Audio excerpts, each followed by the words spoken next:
ಎಲ್ಲ ಸ್ಪರ್ಧಾ ಮಿತ್ರರಿಗೆ target coaching centre Vijayapura YouTube ತರಗತಿಗೆ ತಮ್ಮೆಲ್ಲರಿಗೂ ಸ್ವಾಗತ ಸ್ನೇಹಿತರೆ. ಮೊದಲನೇ ಪ್ರಶ್ನೆ ನೋಡಿ, ಶ್ರೀಲಂಕಾದ ರಾಜಧಾನಿ ಅನ್ನುವಂಥ ಪ್ರಶ್ನೆ ಕೇಳಿರ್ತಕ್ಕಂಥದ್ದು ಕೊಲಂಬೋ, ಪಾಕ್, ಚಿಕಾಗೋ ಮತ್ತು ಇಸ್ಲಾಮಾಬಾದ್ ಅನ್ನೋಂಥ ಆಯ್ಕೆಗಳನ್ನು ನೀಡಿರ್ತಕ್ಕಂಥ ಸ್ನೇಹಿತರೆ. ಹಾಗಾದರೆ ಇದರಲ್ಲಿ ಈ ಪ್ರಶ್ನೆಗೆ ಎ ಸರಿಯಾಗುತ್ತಾ ಅಥವಾ ಬಿ ಸರಿಯಾಗುತ್ತಾ ಅಥವಾ ಸಿ ಅಥವಾ ಡಿ ಸರಿಯಾಗುತ್ತಾ ಅನ್ನೋದು ನೋಡೋದಾದರೆ ಈ ಶ್ರೀಲಂಕಾದ ರಾಜಧಾನಿ ಅನ್ನುವಂಥ ಪ್ರಶ್ನೆಗೆ ಎ ಸರಿಯಾಗುತ್ತಾ ಸ್ನೇಹಿತರೆ. ಅಂದರೆ ಈ ಕೊಲಂಬೋ ಅನ್ನುವಂಥದ್ದು ಶ್ರೀಲಂಕಾದ ರಾಜಧಾನಿ ಸ್ನೇಹಿತರೆ. ಮತ್ತು ಅದೇ ರೀತಿಯಾಗಿ ಇನ್ನೊಂದು ರಾಜಧಾನಿ ಕೂಡ ನೆನ್ಪಿಟ್ಕೋಬೇಕು ನೀವು, ರಾಜವರ್ಧನಾಪುರಿ ಅಂತೇಳಿ ಕೇಸಿ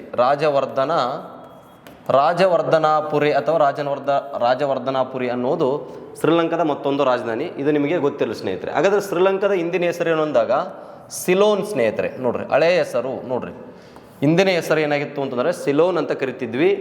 ಅದೇ ರೀತಿಯಾಗಿ ಇಲ್ಲೊಬ್ಬ ರಾಜ ಕೂಡ ನೆನಪಿಗೆ ಬರಬೇಕು, 17ನೇ ದೊರೆ ಅಂದ್ರೇ ನಿಮಗೆ ಗೊತ್ತಾಗತ್ತೆ ಆಲ. ನೋಡ್ರಿ, 17ನೇ ದೊರೆ ಆಲ, ಶಾತವಾಹನರ ದೊರೆ. ಈ ಆಲ ಶ್ರೀಲಂಕಾದ ಮೇಲೆ ದಾಳಿ ಮಾಡಿದ್ದ ಲೀಲಾವೈ ಅನ್ನುವಂಥ ಒಬ್ಬ ರಾಜಕುಮಾರಿನೂ ಕೂಡ ಅಪಹರಿಸಿಕೊಂಡು ಮದುವೆ ಆಗಿದ್ದ ಸ್ನೇಹಿತರೆ. ಓಕೆ, ಹಾಗಾಗಿ ಇದು ಒಂದು ಕಥೆ ಕೂಡ ನೀವು ತಿಳ್ಕೊಳ್ಬೇಕು. ಅದೇ ರೀತಿಯಾಗಿ ಇಲ್ಲಿ ಪಾಕಿಸ್ತಾನ ಅಂತ ಪಾಕ್ ಅಂತ ಕೊಟ್ಟಿದ್ದಾರೆ. ಆ್ಯಕ್ಚುಲಿ ಇದು ಪಾಕಿಸ್ತಾನ. ಹಾಗಾದರೆ ಪಾಕಿಸ್ತಾನದ ರಾಜಧಾನಿ ಯಾವುದು ಅಂತ ನೋಡೋದಾದ್ರಿಗಿನ ಪಾಕಿಸ್ತಾನದ ರಾಜಧಾನಿ ಇಸ್ಲಾಮಾಬಾದ್ ಅನ್ನೋದು ನಿಮಗೆ ಗೊತ್ತಿರಬೇಕು ಸ್ನೇಹಿತರೆ. ಹಾಗಾದರೆ ಇಲ್ಲೊಂದು ಆಯ್ಕೆಗಳು ಕೊಟ್ಟಿದ್ದಾರೆ, ಸಿ ಕೊಟ್ಟಿದ್ದಾರೆ ನೋಡ್ರಿ, ಚಿಕಾಗೋ. ಇದು ರಾಜಧಾನಿ ಅಲ್ಲ, ಇದೊಂದು ಸ್ಥಳ. ಎಲ್ಲಿ ಅಂತಂದರೆ ಇದು ಅಮೇರಿಕಾದಲ್ಲಿ ಕಂಡುಬರುತ್ತೆ ಸ್ನೇಹಿತರೆ. ಅಮೇರಿಕಾ ನೋಡ್ರಿ, ಅಮೇರಿಕಾದಲ್ಲಿ ಕಂಡುಬರ್ತಕ್ಕಂಥ ಸ್ಥಳ. ಹಾಗಾದರೆ ಅಮೇರಿಕಾದ ರಾಜಧಾನಿ ಯಾವುದು ಅಂತ ನೋಡಿದಾಗ ವಾಷಿಂಗ್ಟನ್ DC ಸ್ನೇಹಿತರೆ. ವಾಷಿಂಗ್ಟನ್ DC ನೋಡ್ರಿ, ಈ ವಾಷಿಂಗ್ಟನ್ DC ಅನ್ನೋದು ನಿಮಗೆ ಗೊತ್ತಿರಬೇಕು. ಹಾಗಾದರೆ ಚಿಕಾಗೋ ಮೇಲೆ ಪ್ರಶ್ನೆ ಕೇಳಿದ್ರು ಮೊನ್ನೆ. ಅಂದರೆ ಏನು ರಿಲೇಟೆಡ್ ಆಗಿ ಸ್ವಾಮಿ ವಿವೇಕಾನಂದವರು ಚಿಕಾಗೋದಲ್ಲಿ ನಡೆದಿರ್ತಕ್ಕಂಥ ವಿಶ್ವಧರ್ಮ ಸಮ್ಮೇಳನದಲ್ಲಿ ಯಾವ ವರ್ಷ ಪಾಲ್ಗೊಂಡಿದ್ರು ಅಂತ ಕೇಳಿದ್ರು. ಅಂದರೆ ಎಷ್ಟನೇ ವರ್ಷ ಅಲ್ಲಿ ನಡೆದಿತ್ತು ಅಂತ ಇಂಡೈರೆಕ್ಟಾಗಿ ಕೇಳಿದಂಗೆ 1893ರಲ್ಲಿ. ಹಾಗಾದರೆ 1893ರಲ್ಲಿ ವಿಶ್ವಧರ್ಮ ಸಮ್ಮೇಳನದಲ್ಲಿ ಯಾರು ಪಾಲ್ಗೊಂಡಿದ್ರು? ಸ್ವಾಮಿ ವಿವೇಕಾನಂದ ಅವರು ಪಾಲ್ಗೊಂಡಿದ್ದು ಗೊತ್ತಿರಬೇಕು. ಚಿಕಾಗೋ ಅನ್ನುವಂಥ ಸ್ಥಳ ಎಲ್ಲಿ ಕಂಡುಬರುತ್ತೆ? ಅಮೇರಿಕಾದಲ್ಲಿ ಕಂಡುಬರುತ್ತೆ ಸ್ನೇಹಿತರೆ. ಓಕೆ, ಹಾಗಾದರೆ ಇಷ್ಟು ನಿಮಗೆ ಗೊತ್ತಿರಬೇಕು. ಇನ್ನು ಹಾಗಾದರೆ ನೆಕ್ಸ್ಟ್ ಪ್ರಶ್ನೆ ನೋಡೋಣ ನಾವು. ನೆಕ್ಸ್ಟ್ ಪ್ರಶ್ನೆ ನೋಡಿ, ಟೀ ಅನ್ನು ಅತಿ ಹೆಚ್ಚು ಬೆಳೆಯುವ ರಾಜ್ಯ ಅಂದರೆ ಟೀ ಅಂದರೆ ಏನ್ರಿ? ಚಹಾ. ನೋಡ್ರಿ, ಅಲ್ಲಿ ಕನ್ಫ್ಯೂಸ್ ಮಾಡಕ್ಕೆ ಕೊಟ್ಟಿರ್ತಾರೆ. ನಮಗೆ ಚಹಾ ಗೊತ್ತು, ಕಾಫಿ ಗೊತ್ತು, ಬಟ್ ಚಹಾಕ ಟೀ ಅಂತಾರೋ ಅಥವಾ ಕಾಫಿಗೆ ಟೀ ಅಂತಾರೋ ಅನ್ನೋದು ಸ್ವಲ್ಪ ಮಂದಿ ಗೊಂದಲ ಇರುತ್ತೆ. ಹಾಗಾಗಿ ಟೀ ಅಂದ್ರೇ ಚಹಾ ಅಂತ ತಿಳ್ಕೊಳ್ಬೇಕು. ನೋಡ್ರಿ, ಇಲ್ಲಿ ಚಹಾವನ್ನು ಅತಿ ಹೆಚ್ಚು ಬೆಳೆಯುವ ರಾಜ್ಯ ಅಂತ ಕೇಳಿರ್ತಕ್ಕಂಥದ್ದು ಅಸ್ಸಾಂ, ಗುಜರಾತ್, ಕರ್ನಾಟಕ, ಕೇರಳ, ಈ ರೀತಿಯ ಆಯ್ಕೆಗಳಿದ್ದಾವೆ. ಇದಕ್ಕೆ ಸರಿಯಾದಂಥ ಉತ್ತರ ಯಾವುದಂದ್ರಿಗಿನ ಅಸ್ಸಾಂ ಆಗುತ್ತೆ ಸ್ನೇಹಿತರೆ. ಆದರೆ ಅಸ್ಸಾಂ ನಮ್ಮ ಭಾರತದಲ್ಲಿ ಅತಿ ಹೆಚ್ಚು ಚಹಾ ಉತ್ಪಾದನೆ ಮಾಡ್ತಕ್ಕಂಥ ರಾಜ್ಯ ಅನ್ನೋದು ನಿಮಗೆ ಗೊತ್ತಿರಬೇಕು. ಇನ್ನು ಗುಜರಾತ್ ಇದು ಹತ್ತಿ. ನೋಡ್ರಿ, ಹತ್ತಿ ಕಾಟನ್ನನ್ನು ಉತ್ಪಾದಿಸ್ತಕ್ಕಂಥ ರಾಜ್ಯ. ಇನ್ನು ಕರ್ನಾಟಕ ಅಂತ ಬಂದಾಗ ರಾಗಿ. ನೋಡ್ರಿ,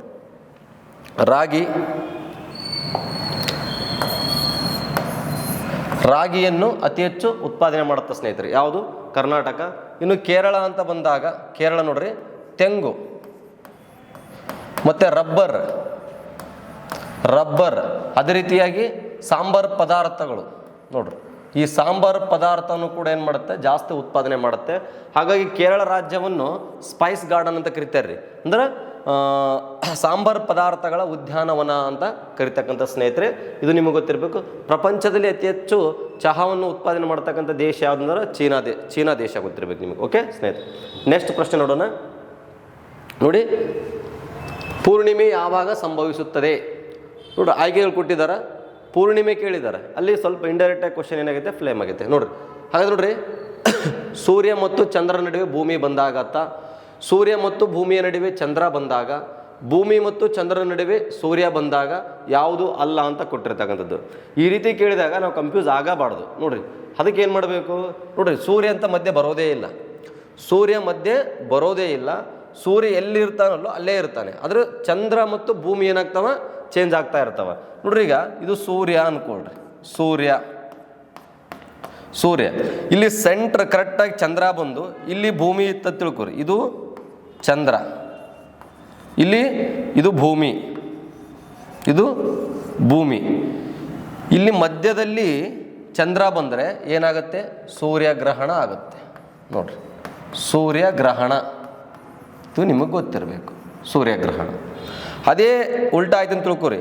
ಇಲ್ಲಿ ಭೂಮಿ ಬಂದು ನೋಡ್ರಿ, ಇಲ್ಲಿ ಭೂಮಿ ಬಂದು ಇಲ್ಲಿ ಚಂದ್ರ ಬಂದರೆ ನೋಡ್ರಿ, ಮಧ್ಯದಲ್ಲಿ ಭೂಮಿ ಬಂದರೆ ಅಲ್ಲೇನಾಗುತ್ತೆ, ಅದು ಚಂದ್ರಗ್ರಹಣ ಆಗುತ್ತೆ ಸ್ನೇಹಿತರೆ. ನೋಡ್ರಿ, ಚಂದ್ರಗ್ರಹಣ.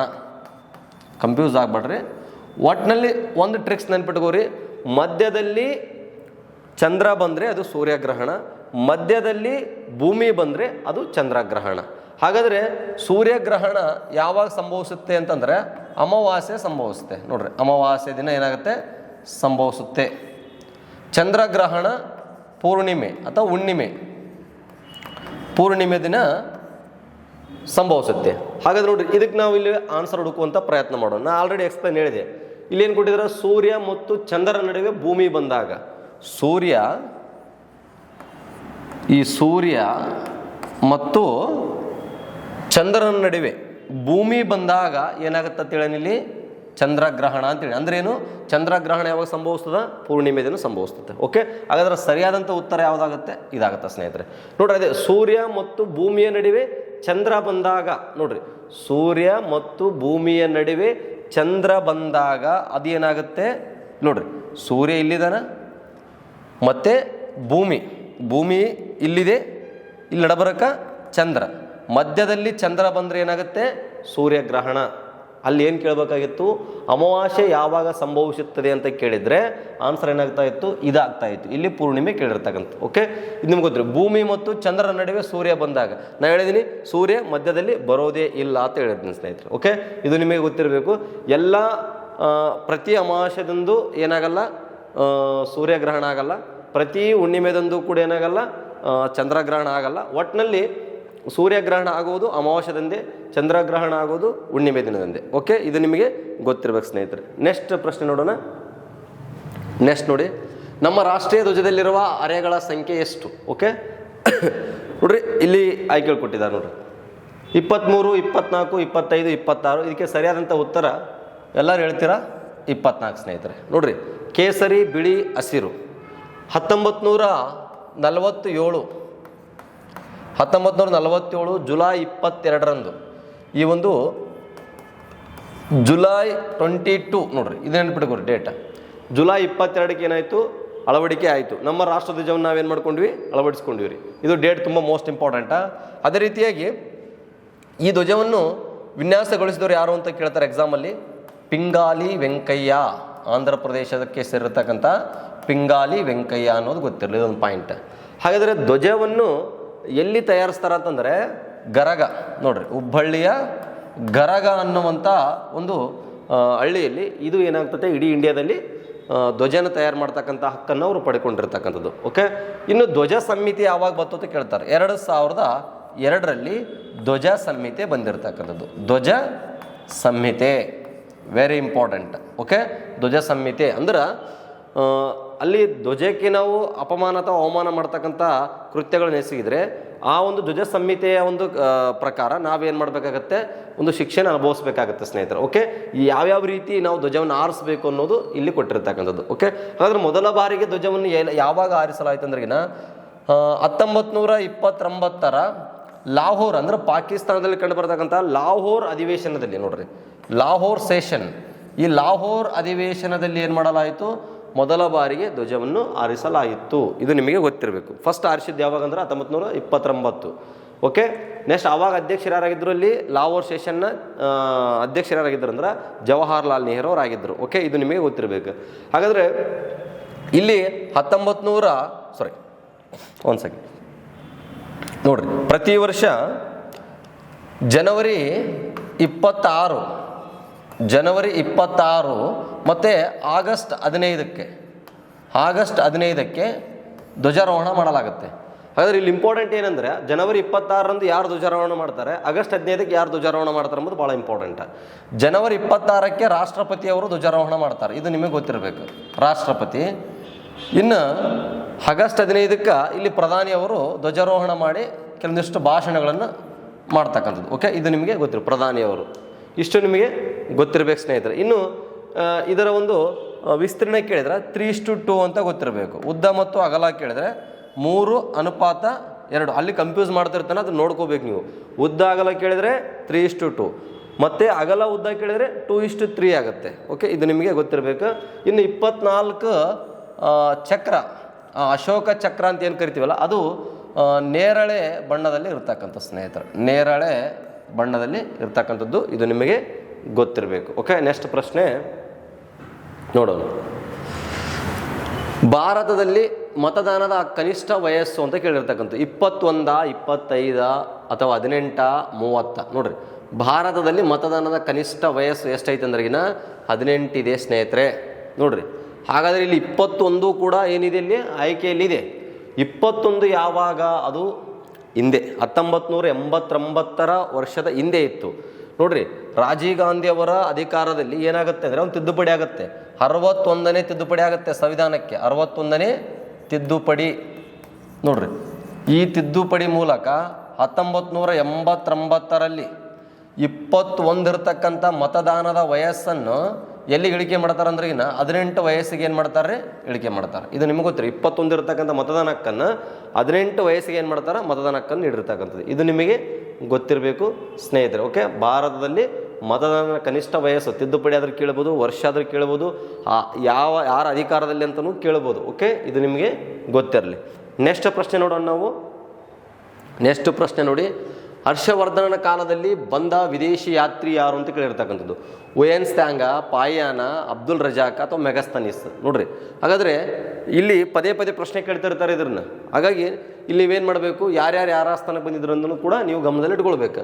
ಹರ್ಷವರ್ಧನ ಕಾಲದಲ್ಲಿ ಅಂತ ಕೇಳಿದ್ದಾರೆ. ನೋಡ್ರಿ, ಇಲ್ಲಿ ಇಂಪಾರ್ಟೆಂಟ್ ಏನಂದ್ರೆ ಇಲ್ಲಿ ಇವರು 4 ಜನ ಯಾರ ಆಸ್ಥಾನಕ್ಕೆ ಭೇಟಿ ಕೊಟ್ಟಿದ್ದಾರೆ ಅಂತ ಗೊತ್ತಿರಬೇಕು. ನೋಡ್ರಿ, ಹಾಗಾದರೆ ಇಲ್ಲಿ ಸರಿಯಾದಂಥ ಉತ್ತರ ಫಸ್ಟ್ ತಗೊಂಡ್ಬಿಡೋಣ ನಾವು, ಆಗುತ್ತೆ. ಹಾಗಾದರೆ ಈ ಹರ್ಷವರ್ಧನ್ನ ಆಸ್ಥಾನಕ್ಕೆ ಭೇಟಿ ಕೊಟ್ಟರು ಯಾರು? Hiuen Tsang. Hiuen Tsang Harshavardhan ಆಸ್ಥಾನಕ್ಕೆ ಅಷ್ಟೇ ಅಲ್ಲ, ಇಮ್ಮಡಿ ಪುಲಿಕೇಶಿ ಆಸ್ಥಾನಕ್ಕೂ ಭೇಟಿ ಕೊಟ್ಟಿರ್ತಾನೆ ರೀ. ಇಮ್ಮಡಿ ಪುಲಿಕೇಶಿ, ಇದು ನೆನ್ಪಿಟ್ಕೋರಿ. ಓಕೆ, ಇನ್ನು ನರಸಿಂಹವರ್ಮನ ಆಸ್ಥಾನಕ್ಕೂ ಕೂಡ ಪಲ್ಲವರ ಅರಸ ನರಸಿಂಹವರ್ಮನ ಆಸ್ಥಾನಕ್ಕೂ ಕೂಡ ಭೇಟಿ ಕೊಟ್ಟಿದ್ದ. 3 ಜನರ ಆಸ್ಥಾನಕ್ಕೆ ಭೇಟಿ ಕೊಟ್ಟಿರ್ತಕ್ಕಂಥ ಒಬ್ಬ ಚೀನಿ ಯಾತ್ರಿಕ ಯಾರು ಅಂದ್ರಿಗಿನ ಹುಯೆನ್ ತ್ಸಾಂಗ್ ಅಂತ ನಿಮಗೆ ಗೊತ್ತಿರಬೇಕು. ಅದೇ ರೀತಿಯಾಗಿ ಈತನ ಕೃತಿ ಯಾವುದು ಅಂತಂದ ನೋಡಿದಾಗ ಈತನ ಕೃತಿ CUKI. ನೋಡ್ರಿ, CUKI ಅನ್ನೋದು ಈತನ ಕೃತಿ. ಪಶ್ಚಿಮ ಭಾರತದ ಕಥನ ಅಂತ ಕರಿತೀವಿ ನಾವು ಕನ್ನಡದಲ್ಲಿ. ಓಕೆ, ಹಾಗಾದರೆ ಪಾಯನ ಯಾರ ಆಸ್ಥಾನಕ್ಕೆ ಭೇಟಿ ಕೊಟ್ಟಿದ್ದ ಅನ್ನೋದು ನೋಡಿದ್ರೆ ಈತ 2ನೇ ಚಂದ್ರಗುಪ್ತನ ಆಸ್ಥಾನಕ್ಕೆ ಭೇಟಿ ಕೊಟ್ಟಿರ್ತಕ್ಕಂಥ ಈತನ ಕೃತಿ ಗೋಕೋಕಿ. ನೆಕ್ಸ್ಟ್ ಅಬ್ದುಲ್ ರಜಾಕ್. ನೋಡ್ರಿ, ಅಬ್ದುಲ್ ರಜಾಕ್ ಈತ ವಿಜಯನಗರ ಸಾಮ್ರಾಜ್ಯದ ಅರಸರ ಒಂದು ಆಸ್ಥಾನಕ್ಕೆ ಭೇಟಿ ಕೊಟ್ಟಿರ್ತಕ್ಕಂಥದ್ದು, ಪರ್ಷಿಯಾದ ರಾಯಭಾರಿ ಈತ. ಓಕೆ, ಅಂದರೆ ಯಾರು ನೋಡ್ರಿ, 2ನೇ ದೇವರಾಯನ ಆಸ್ಥಾನಕ್ಕೆ ಭೇಟಿ ಕೊಟ್ಟಿರ್ತಕ್ಕಂಥದ್ದು. ನೆಕ್ಸ್ಟ್ ಮೆಗಸ್ತನೀಸ್. ನೋಡ್ರಿ, ಈತನ ಒಂದು ಕೃತಿ ಐತೆ, ಪ್ರಸಿದ್ಧವಾಗಿರ್ತಕ್ಕಂಥ ಕೃತಿ ಯಾವುದಪ್ಪ ಅಂದ್ರೆ ಇಂಡಿಕಾ. ಈತ ಈ ಒಂದು ಚಂದ್ರಗುಪ್ತ ಮೌರ್ಯನ ಆಸ್ಥಾನಕ್ಕೆ ಭೇಟಿ ಕೊಟ್ಟಿದ್ದ. ಚಂದ್ರಗುಪ್ತ ಮೌರ್ಯನ ಆಸ್ಥಾನಕ್ಕೆ ಭೇಟಿ ಕೊಟ್ಟಿದ್ದ ಅನ್ನೋದು ಗೊತ್ತಿರಬೇಕು ಸ್ನೇಹಿತರೆ. ಓಕೆ, ಈತನ ಕೃತಿ ಇಂಡಿಕಾ. ನೋಡ್ರಿ, ಗ್ರೀಕ್ ಭಾಷೆಯಲ್ಲಿ ಇದೆ ಮೆಗಸ್ತನೀಸ್. ಓಕೆ, ಈತ ಗ್ರೀಕ್ ರಾಯಭಾರಿ, ಸಲ್ಲುಕಸ್ನ ರಾಯಭಾರಿ. ಓಕೆ, ನೆಕ್ಸ್ಟ್ ಪ್ರಶ್ನೆ. ಜಿಮ್ ಕಾರ್ಬೆಟ್ ರಾಷ್ಟ್ರೀಯ ಉದ್ಯಾನವನ ಎಲ್ಲಿ ಕಂಡು ಬರುತ್ತಾ? ನೋಡ್ರಿ, ಉದ್ಯಾನವನ ಯಾವ ರಾಜ್ಯದಲ್ಲಿ ಕಂಡು ಬರುತ್ತೆ ಅಂತ ಕೇಳಿರ್ತಕ್ಕಂಥದ್ದು. ಉತ್ತರಾಖಂಡ, ಅಸ್ಸಾಂ, ಬಿಹಾರ್, ಕರ್ನಾಟಕ. ಇದಕ್ಕೆ ಸರಿಯಾದಂಥ ಉತ್ತರ ಸ್ನೇಹಿತರೆ ಉತ್ತರಾಖಂಡ. ನೋಡ್ರಿ, ಯಾವುದು? ಉತ್ತರಾಖಂಡ ಇದಾಗತ್ತೆ ಸ್ನೇಹಿತರೆ. ಇನ್ನು ಉತ್ತರಾಖಂಡದಲ್ಲಿ ಜಿಮ್ ಕಾರ್ಬನೇಟ್ ಜೊತೆಗೆ ಬೇರೆ ಬೇರೆ ನ್ಯಾಷನಲ್ ಪಾರ್ಕ್ಗಳಿದಾವೆ. ಅವು ಯಾವ ಅಂತಂದರೆ ನಂದಾದೇವಿ ನ್ಯಾಷನಲ್ ಪಾರ್ಕ್ ಇದೆ ನೋಡಿ ಸ್ನೇಹಿತರೆ, ನಂದಾದೇವಿ. ರಾಜಾಜಿ ನ್ಯಾಷನಲ್ ಪಾರ್ಕ್ ಇದೆ. ಮತ್ತು ಆಲ್ರೆಡಿ ಜಿಮ್ ಕಾರ್ಬನೇಟ್. ನೋಡ್ರಿ, ಈ ಒಂದು ಜಿಮ್ ಕಾರ್ಬನೇಟ್ ನ್ಯಾಷನಲ್ ಪಾರ್ಕ್ ಇದೆ. ಮತ್ತು ಇನ್ನೊಂದು ಪುಷ್ಪ ಕಣಿವೆ ಅಂತ ಬರುತ್ತೆ, ಪುಷ್ಪ ಕಣಿವೆ ಈ ನ್ಯಾಷನಲ್ ಪಾರ್ಕ್. ಒಟ್ಟು 4 ನ್ಯಾಷನಲ್ ಪಾರ್ಕ್ ಇಂಪಾರ್ಟೆಂಟಾಗಿ ಕಂಡು ಬರ್ತವೆ ಇಲ್ಲಿ ಈ ಉತ್ತರಾಖಂಡದಲ್ಲಿ. ಅಸ್ಸಾಂ ರಾಜ್ಯದಲ್ಲಿ 2 ಇದಾವೆ. ಒಂದು ಕಾಜಿರಂಗ ನ್ಯಾಷನಲ್ ಪಾರ್ಕ್. ನೋಡ್ರಿ, ಯಾವುದು? Kaziranga national park. ಇನ್ನೂ ಒಂದು ಮಾನಸ ನ್ಯಾಷನಲ್ ಪಾರ್ಕ್. ಬಿಹಾರದಲ್ಲಿ ಒಂದಿದೆ, ಅದು ವಾಲ್ಮೀಕಿ ನ್ಯಾಷನಲ್ ಪಾರ್ಕ್. ನೋಡ್ರಿ, Valmiki national park. Valmiki national park. ಕರ್ನಾಟಕದಲ್ಲಿ 5 ಇದಾವೆ ರೀ. ಕರ್ನಾಟಕದಲ್ಲಿ ಎಷ್ಟಿದಾವೆ? 5 ಇದಾವೆ. Very important. ಈಗ ಇವು 5 ನಿಮಗೆ ಗೊತ್ತಿರಬೇಕು ನೋಡ್ರಿ. ಒಂದು Bengaluru Bannerghatta national park. Bannerghatta national park ಇದೆ, ಇದು ಬೆಂಗಳೂರಲ್ಲಿ ಕಂಡು ಬರುತ್ತೆ. ನೆಕ್ಸ್ಟ್ ಬಂಡೀಪುರ. ಈ ಬಂಡೀಪುರ ಏನಿದೆಯಲ್ಲ ಇದು ಚಾಮರಾಜನಗರದಲ್ಲಿ ಕಂಡು ಬರುತ್ತೆ. ನೆಕ್ಸ್ಟು ಅಣಸಿ ಅಥವಾ ಹಂಸಿ, ಇದು ಉತ್ತರ ಕನ್ನಡ ಅಥವಾ ಕಾರವಾರದಲ್ಲಿ ಕಂಡು ಬರುತ್ತೆ. ನೆಕ್ಸ್ಟು ನಾಗರಹೊಳೆ ನೋಡ್ರಿ, ನಾಗರಹೊಳೆ ಅಥವಾ ರಾಜೀವ್ ಗಾಂಧಿ ನ್ಯಾಷನಲ್ ಪಾರ್ಕ್ ಅಂತ ಕರಿತೀವಿ, ಇದು ಕೊಡಗು. ನೆಕ್ಸ್ಟು ಕುದುರೆಮುಖ ಚಿಕ್ಕಮಗಳೂರು ನೋಡ್ರಿ, ಕುದುರೆಮುಖ ನ್ಯಾಷನಲ್ ಪಾರ್ಕ್. ಇವು 5 ನಮ್ಮ ಕರ್ನಾಟಕದಲ್ಲಿ ಕಂಡು ಬರ್ತಕ್ಕಂಥ ನ್ಯಾಷನಲ್ ಪಾರ್ಕು. ಇದ್ರ ಮೇಲೆ ಪ್ರಶ್ನೆಗಳನ್ನು ಕೇಳ್ತಿರ್ತಾನೆ. ಹಾಗಾದರೆ ಬನ್ನೇರುಘಟ್ಟ ಅತಿ ಚಿಕ್ಕ ನ್ಯಾಷನಲ್ ಪಾರ್ಕ್ ಆದರೆ ಈ ಬಂಡೀಪುರ ಏನಿದೆಯಲ್ಲ ಅತಿ ದೊಡ್ಡ ನ್ಯಾಷನಲ್ ಪಾರ್ಕ್ ನೋಡಿ ಸ್ನೇಹಿತರೆ. ಓಕೆ, ಇಷ್ಟು ನೀವು ನೆನ್ಪಿಡಬೇಕು. ಓಕೆ, ನೆಕ್ಸ್ಟ್ ಪ್ರಶ್ನೆ. ವಿಶ್ವನಾಥ್ ಆನಂದ್ ಅವರು ಯಾವ ಆಟಕ್ಕೆ ಸಂಬಂಧಿಸಿದ್ದಾರೆ?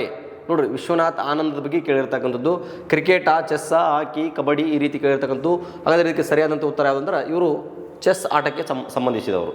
ಚೆಸ್ ಆಟಕ್ಕೆ ಸಂಬಂಧಿಸಿರ್ತಕ್ಕಂಥ ವ್ಯಕ್ತಿ ಅನ್ನೋದು ಗೊತ್ತಿರಬೇಕು. ಇವ್ರನ್ನ ಗ್ರ್ಯಾಂಡ್ ಮಾಸ್ಟರ್ ಕೂಡ ಅಂತ ಕರೀತಾರೆ ರೀ.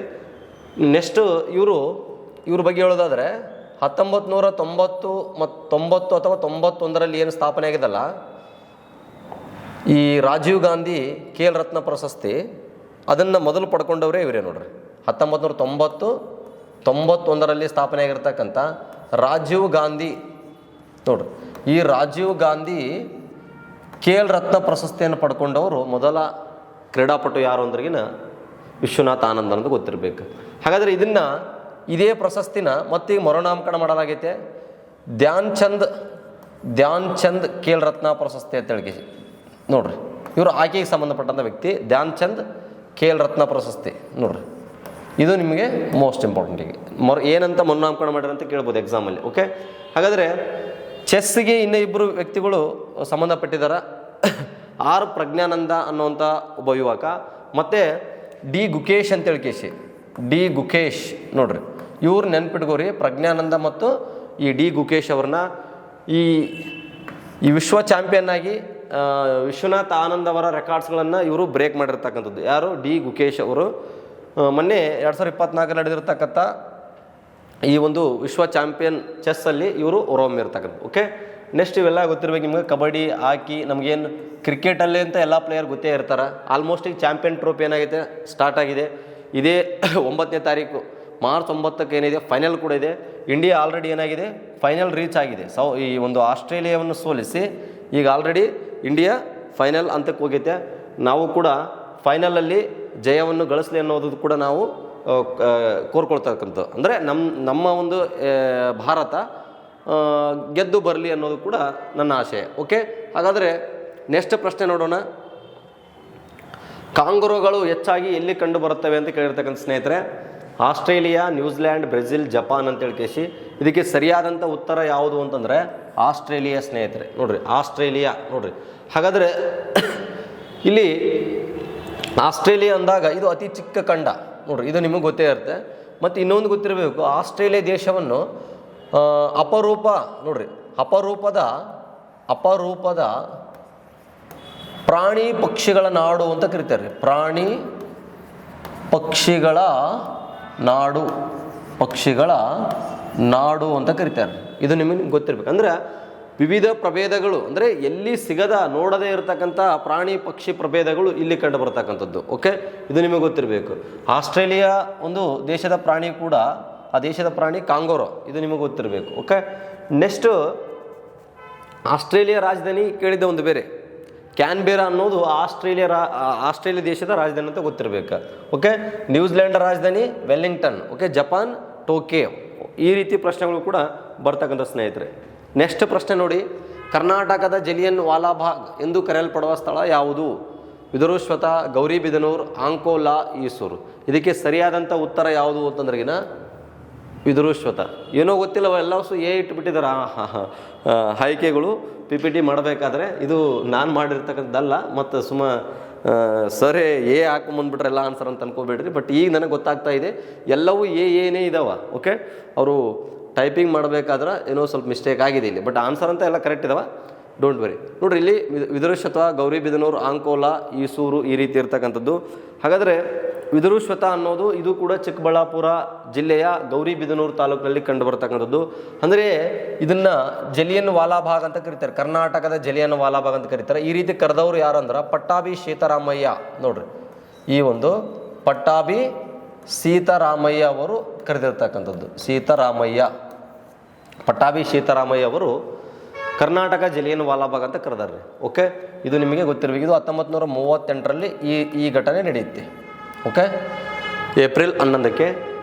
ಹಾಗಾದರೆ ನಿಜವಾದ ಜಲಿಯನ್ ವಾಲಾಬಾಗ್ ಎಲ್ಲಿ ಕಂಡು ಬರುತ್ತೆ ಅಂದ್ರೆ ಪಂಜಾಬಿನ ಅಮೃತ್ಸರದಲ್ಲಿ. ನೋಡ್ರಿ ಪಂಜಾಬ್ನ ಅಮೃತ್ಸರ ಜಿಲ್ಲೆಯಲ್ಲಿ ಜಲಿಯನ್ ವಾಲಾಬಾಗ್ ಕಂಡು ಬರುತ್ತೆ. ಓಕೆ, ಜಲಿಯನ್ ವಾಲಾಬಾಗ್ ಅನ್ನುವಂಥ ಒಂದು ಮೈದಾನ ಇದೆ. ಅದು ರಣಜಿತ್ ಸಿಂಗ್ನ ಮಂತ್ರಿ ನಿರ್ಮಾಣ ಮಾಡಿರ್ತಕ್ಕಂಥದ್ದು, ಜಿಲ್ಲಾ ಅನ್ನೋಂಥ ವ್ಯಕ್ತಿ. ಅಲ್ಲಿ 1919 ಏಪ್ರಿಲ್ 13ಕ್ಕೆ ಅಲ್ಲಿ ಜನರಲ್ ಡಯರ್ ಅನ್ನೋನು ಅಲ್ಲಿ ಗೋಲಿಬಾರ್ ಮಾಡ್ತಾನೆ. ಅಲ್ಲಿ ಸುಮಾರು ಎಷ್ಟೋ ಜನ ಏನಾಗ್ತಾರೆ, ಪ್ರಾಣವನ್ನು ಕಳ್ಕೊಳ್ತಾರೆ. ಅದೇ ರೀತಿ ಕೂಡ ಇಲ್ಲಿ ಕೂಡ ಏನಾಗುತ್ತಾ ಮರಣವನ್ನು ಆಗ್ತಂದ್ರೆ ಮಾರಣಹೋಮ ನಡೀತಿದೆ. ಹಾಗಾಗಿ ಇದನ್ನು ಕರ್ನಾಟಕದ ಜಲಿಯನ್ ವಾಲಾಬಾಗ್ ಅಂತೇಳಿ ಪಟ್ಟಾಭಿ ಸೀತಾರಾಮಯ್ಯ ಅವರು ಕರೆದಿರ್ತಕ್ಕಂಥ ಸ್ನೇಹಿತರು. ಓಕೆ, ಇನ್ನು ಗೌರಿಬಿದನೂರಲ್ಲಿ ಏನೈತೆ ಭೂಕಂಪನ ಕೇಂದ್ರ ಇದೆ. ಅಂದರೆ ಭೂಕಂಪ ಆಗ್ತಕ್ಕಂಥ ಒಂದು ಮುನ್ಸೂಚನೆ ನೀಡ್ತಕ್ಕಂಥ ಒಂದು ಕೇಂದ್ರವನ್ನು ಕೂಡ ಇಲ್ಲಿ ಸ್ಥಾಪನೆ ಮಾಡಿರ್ತಕ್ಕಂಥದ್ದು. ಆಂಕೋಲ ವಿಶೇಷತೆ ಏನಂದ್ರಿಗಿನ ಆಂಕೋಲ ಇದು ಕರ್ನಾಟಕದ ದಂಡಿ, ನೋಡ್ರಿ ಕರ್ನಾಟಕದ ದಂಡಿ ಮತ್ತು ಕರ್ನಾಟಕದ ಬಾಡೋಲಿ ನೋಡ್ರಿ ಈ ರೀತಿಯ ಹೆಸರುಗಳನ್ನು ಪಡ್ಕೊಂಡಿರ್ತಕ್ಕಂಥದ್ದು. ಯಾಕಂದರೆ ಇಲ್ಲಿ ಬಾಡೋಲಿಯಲ್ಲಿ ಯಾವ ರೀತಿಯಲ್ಲಿ ಸತ್ಯಾಗ್ರಹ ನಡೀತು ಅದೇ ರೀತಿ ಇಲ್ಲಿ ಕೂಡ ನಡೆದಿರ್ತಕ್ಕಂಥದ್ದು. ಮತ್ತು ದಂಡಿಯಲ್ಲಿ ಗಾಂಧೀಜಿಯವರು ಯಾವ ರೀತಿ ಆ ಉಪ್ಪಿನ ಸತ್ಯಾಗ್ರಹವನ್ನು ಕೈಗೊಂಡ್ರಲ್ಲ ಅದೇ ರೀತಿ ಕೂಡ ಇಲ್ಲಿ MP ನಾಡಕರ್ಣಿಯವರು ಸತ್ಯಾಗ್ರಹವನ್ನು ಕೈಗೊಂಡಿರೋದ್ರಿಂದ ಇದನ್ನು ಕರ್ನಾಟಕದ ದಂಡಿ, ಕರ್ನಾಟಕದ ಬಾಡೋಲಿ ಅಂತ ಕೂಡ ಕರಿತಕ್ಕಂಥ ಸ್ನೇಹಿತರು. ಏಸೂರು ಕೊಟ್ಟೂರು ನಾವು ಈಸೂರನ್ನು ಬಿಡಲಾರೆವು. ಕ್ವಿಟ್ ಇಂಡಿಯಾ ಮೂಮೆಂಟಲ್ಲಿ 1942 ಸೆಪ್ಟೆಂಬರ್ ತಿಂಗಳಲ್ಲಿ ಇಡೀ ಭಾರತ ದೇಶದಲ್ಲಿ ಸ್ವತಂತ್ರವನ್ನು ಘೋಷಿಸಿಕೊಂಡಿರ್ತಕ್ಕಂಥ ಮೊಟ್ಟ ಮೊದಲ ಏಕೈಕ ಹಳ್ಳಿ ಯಾವುದಂದ್ರಿಗಿನ ಈಸೂರು ಅನ್ನೋದು ನಮ್ಗೆ ಗೊತ್ತಿರಬೇಕು ಸ್ನೇಹಿತರೆ. ಓಕೆ, ಇನ್ನೊಂದು ಪ್ರಶ್ನೆ ಇದೆ ನೋಡೋಣ. ಕುಂಭಮೇಳ ಎಷ್ಟು ವರ್ಷಗಳಿಗೊಮ್ಮೆ ನಡೆಯುತ್ತದೆ? 6, 4, 144, 12 ಈ ರೀತಿ ಕೊಟ್ಟಾಗ ಕನ್ಫ್ಯೂಸ್ ಆಗುತ್ತೆ ಸ್ನೇಹಿತರೆ. ಇದಕ್ಕೆ ಸರಿಯಾದಂಥ ಉತ್ತರ ಯಾವುದು ಅಂತಂದರೆ ಡಿ, 12 ವರ್ಷಗಳಿಗೊಮ್ಮೆ ಏನಾಗುತ್ತಾ ಕುಂಭಮೇಳ ನಡೆಯುತ್ತದೆ. ಹಾಗಾದರೆ ಇಲ್ಲಿ ಕೂಡ ಆಪ್ಷನ್ಸ್ ಇದೆ ನೋಡ್ರಿ. 6 ವರ್ಷ ಇದು ಅರ್ಧ ಕುಂಭಮೇಳ. ನೋಡ್ರಿ ಇದು ಅರ್ಧ ಕುಂಭಮೇಳ, 6 ವರ್ಷಕ್ಕೆ ನಡೆಯೋದು ಅರ್ಧ. 4 ವರ್ಷಕ್ಕೊಮ್ಮೆ ನಡೆಯೋದು ಸಾಮಾನ್ಯ ಕುಂಭಮೇಳ. 144 ವರ್ಷಕ್ಕೊಮ್ಮೆ ನಡೀತಕ್ಕಂಥದ್ದು ಇದು ಮಹಾಕುಂಭಮೇಳ. ಓಕೆ, ಇನ್ನು 12 ವರ್ಷಕ್ಕೊಮ್ಮೆ ನಡೀತಕ್ಕಂಥದ್ದು ಇದು ಪೂರ್ಣ ಕುಂಭಮೇಳ. ಇದು ನಿಮಗೆ ಗೊತ್ತಿರಬೇಕು ಸ್ನೇಹಿತರೆ. 2025ರಲ್ಲಿ ಕೂಡ ಕುಂಭಮೇಳ ನಡೀತಾ ಇದೆ. ಈಗ ರೀಸೆಂಟಾಗಿ ಎಂಡ್ ಆಯಿತು. ಅಲ್ಲಿ ಸುಮಾರು 45ರಿಂದ 50 ಕೋಟಿ ಜನರು ಕೂಡ ಭಾಗವಹಿಸಿದ್ರು ಅನ್ನೋದು ಕೂಡ ನಿಮಗೆ ಗೊತ್ತಿರಬೇಕು. ಓಕೆ, ಇದು ಇವತ್ತಿನ ಕ್ಲಾಸ್ ಸ್ನೇಹಿತರೆ. ನಾನು ವಿಶೇಷವಾಗಿ ಸಣ್ಣ ಪುಟ್ಟ ಅಂದರೆ ನಾವು SSC, GD, ಬೇರೆ ಬೇರೆ CISF, PC, DR ಈ ರೀತಿ ಮತ್ತು PS ಎಕ್ಸಾಮಲ್ಲಿ ಒಂದು ಸಾಮಾನ್ಯ ಅಧ್ಯಯನದ ಪ್ರಶ್ನೆಗಳು ಕೇಳ್ತಿರ್ತಾರೆ. ಹಾಗಾಗಿ ಆ ಪ್ರಶ್ನೆಗಳು ಇಲ್ಲಿಂದ ಎಕ್ಸ್ಪ್ಲೈನಿಂದ ಬಂದರೆ ನಿಮಗೆ ಹೆಲ್ಪ್ ಆಗುತ್ತೆ ಅನ್ನೋ ಕಾರಣಕ್ಕಾಗಿ ಕೆಲವೊಂದಿಷ್ಟು ನಾನು ಎಕ್ಸ್ಪ್ಲೈನ್ ಮಾಡ್ತಾ ಇದ್ದೀನಿ ಸ್ನೇಹಿತರೆ. ಓಕೆ, ನಿಮಗೇನಾದರೂ ಈ ವಿಡಿಯೋಸ್ ಇಷ್ಟ ಆಗಿದ್ದರೆ ಶೇರ್ ಮಾಡಿ, ಲೈಕ್ ಮಾಡಿ, ಸಬ್ಸ್ಕ್ರೈಬ್ ಮಾಡಿ ಅಂತ ಹೇಳ್ತಾ ಇಲ್ಲಿಗೆ ನಾನು ಏನು ಮಾಡ್ತಾ ಇದ್ದೀನಿ, ಈ ಕ್ಲಾಸನ್ನು ಎಂಡ್ ಮಾಡ್ತಾ ಇದ್ದೀನಿ. ಮತ್ತು ನೆಕ್ಸ್ಟ್ ಕ್ಲಾಸಲ್ಲಿ ನಾನು ನಿಮ್ಮ ಮುಂದೆ ಮತ್ತೆ ವಿಶೇಷವಾಗಿರ್ತಕ್ಕಂಥ ಅದ್ಭುತವಾಗಿರ್ತಕ್ಕಂಥ ಪ್ರಶ್ನೆಗಳನ್ನು ತೊಗೊಂಬರ್ತೀನಿ ಸ್ನೇಹಿತರೆ. ಎಲ್ಲರಿಗೂ ಧನ್ಯವಾದಗಳು.